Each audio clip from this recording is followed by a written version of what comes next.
Un Grand Prix spectaculaire des occasions manquées, le coup d'envoi de la saison 2025 est donné et ça n'a pas été dans la demi-mesure.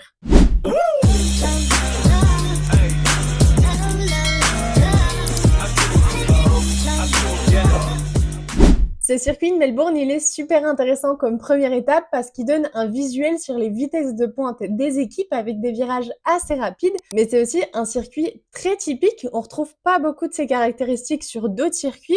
Donc après ce week-end, c'est quand même assez important de garder à l'esprit que tout ce qu'on a vu pour l'instant, ce n'est pas la vérité absolue. Avec une difficulté supplémentaire ce week-end, c'était la météo, puisque la pluie s'abat en course, mais sur le reste du week-end, on garde un temps frais et stabilisé. Alors, qu'est-ce qu'on retient de cette première étape? C'est ce qu'on va voir ensemble.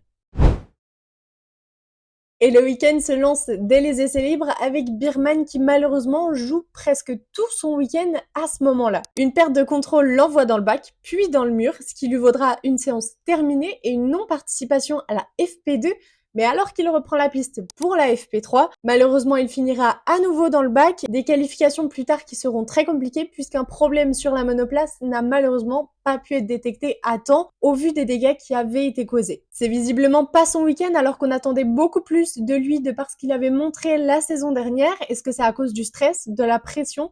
Pour l'instant, la question, elle reste en suspens. Il va falloir qu'on surveille ça en Chine et au Japon pour avoir une idée un peu plus claire. Mais ce qui est sûr, c'est que la confiance, elle risque d'être abîmée. Et ça, il va falloir la reconstruire. Mais il va falloir la reconstruire assez rapidement quand même. Du côté de Williams, ils impressionnent avec une 6 et 7e place sur la grille de départ, mais est-ce que cette qualif sera une exception?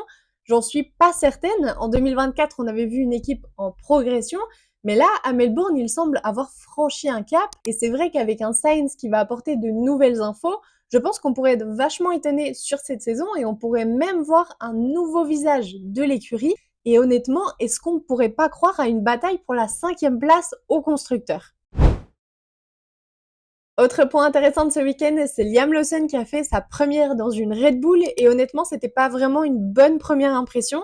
Il semble avoir eu du mal à s'adapter aux conditions et a pas pu tirer le maximum de performance de la voiture et donc montrer de quoi il était capable et ça, c'est vraiment dommage. Tout le monde attendait beaucoup de lui, alors certes, il va certainement rebondir dans les prochaines semaines et ça remet pas en cause son potentiel, mais il faudrait pas que ça dure trop longtemps parce qu'on le sait, chez Red Bull, tout peut se jouer très rapidement et on peut vite rappeler un autre pilote, surtout si Tsunoda ou Hadjar sont assez performants chez la petite sœur, sa place va vite être en danger, il va falloir qu'il se réveille et qu'il montre très rapidement de quoi il est capable.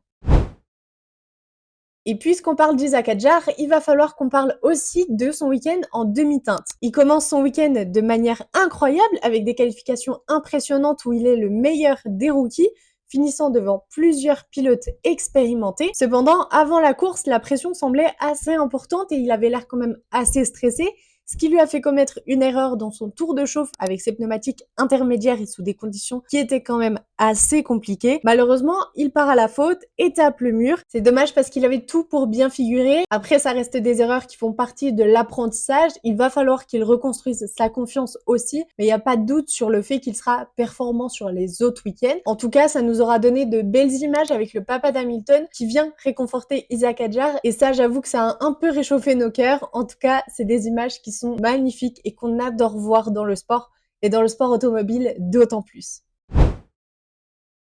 Passons à Ferrari. Ferrari qui semble très loin de ses objectifs et de ses ambitions. Il faut dire qu'on s'attendait à voir minimum une lutte pour un podium pour au moins l'un des deux pilotes. Et là, ce week-end, si on est très honnête, ils ont clairement pas semblé être prêts pour pouvoir lutter face à McLaren, Verstappen ou encore Mercedes sur ce week-end. Les performances étaient clairement pas là. Résultat, ils finissent 8e et 10e. Leclerc le disait, il va falloir être patient pour optimiser cette voiture et il va falloir surtout beaucoup plus de travail parce que McLaren est quand même très loin devant. Et s'ils veulent les atteindre, pour l'instant, c'est quand même assez compliqué. Les fans de Ferrari, restons patients, on le sait, de meilleurs résultats arriveront. C'était pas leur week-end, mais on espère de meilleures performances. Un autre aspect marquant du week-end, ce sont les rookies. La pluie a joué un rôle clé en course et ça n'a pas été facile pour eux. On pouvait s'y attendre, ça reste une première fois de toute façon, avec notamment Adjar, Douane, Lawson et Bortoleto qui partent à la faute et qui doivent abandonner. C'est vrai que ces conditions, elles ont quand même pas mal pénalisé leur apprentissage et leur performance sur ce week-end, alors que ça devait être une bonne manière de faire forte impression, mais ça reste normal dans une saison de rookie. On peut déjà se dire qu'il faudra être plus performant à l'avenir sous la pluie et sur les prochains week-ends. Pour autant, c'est là qu'on se rend compte que l'expérience fait clairement la différence.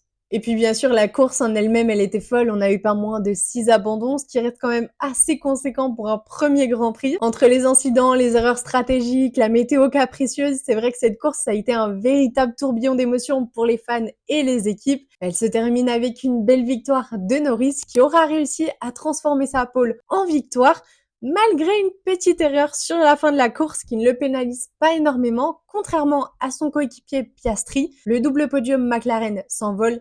Mais entre nous, on le sait, on risque d'en voir beaucoup d'autres sur cette saison. Les deuxième et troisième places reviennent à Verstappen et Russell. L'occasion pour Mercedes de montrer qu'il va pas falloir les oublier trop vite et qu'ils comptent bien se mêler à la bagarre.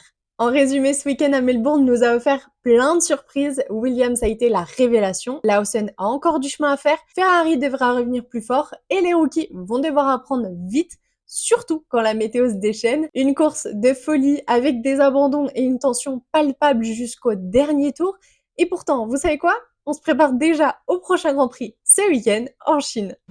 Alors n'hésitez pas à me dire en commentaire ce que vous avez pensé de ce week-end, mais surtout, qu'est-ce que vous attendez pour la Chine? Moi, je vous remercie d'avoir regardé cette vidéo. Pensez à la liker et à vous abonner. Et on se retrouve très vite pour une nouvelle analyse sur la Formule 1.